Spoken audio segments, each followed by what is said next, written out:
Hi, it's Miss Katya.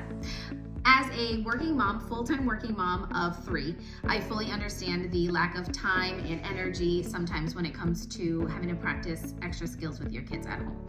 I just wanted to share with you a few ways that you could practice some phonics skills with your kids, whether it's either on your commute or when you're making dinner or any other ways. These ideas are a couple of things that you can do that you don't need any items for, you don't need any things, any materials, you can just do it with your voice.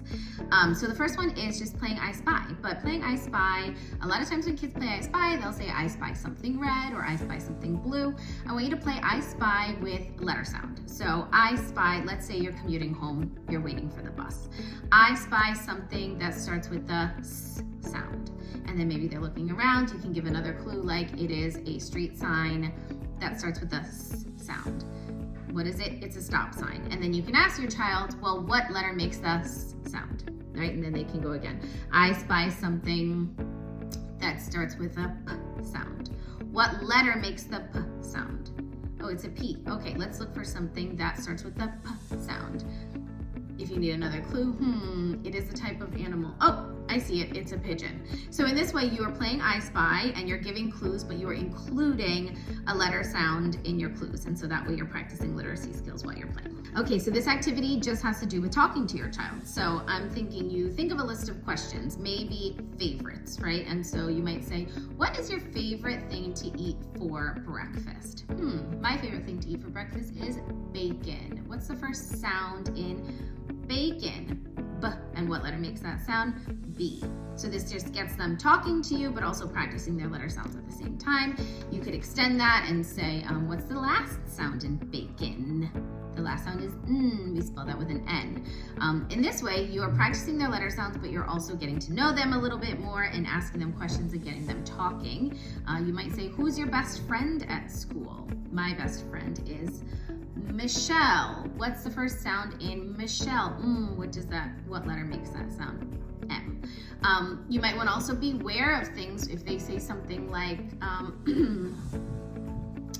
what's your favorite dessert? My favorite dessert is ice cream.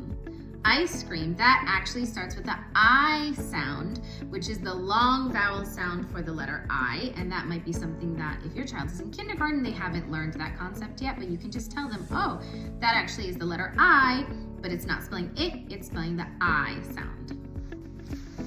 Okay, I had to put on my vest for this one. So we are in the cold weather times now. It is fall, we're getting towards winter, and so kids have jackets on. So something you can do with this right here, your zipper. Something that kids really need practice with is segmenting and blending sounds. You need to be able to segment and blend sounds in order to read and write words.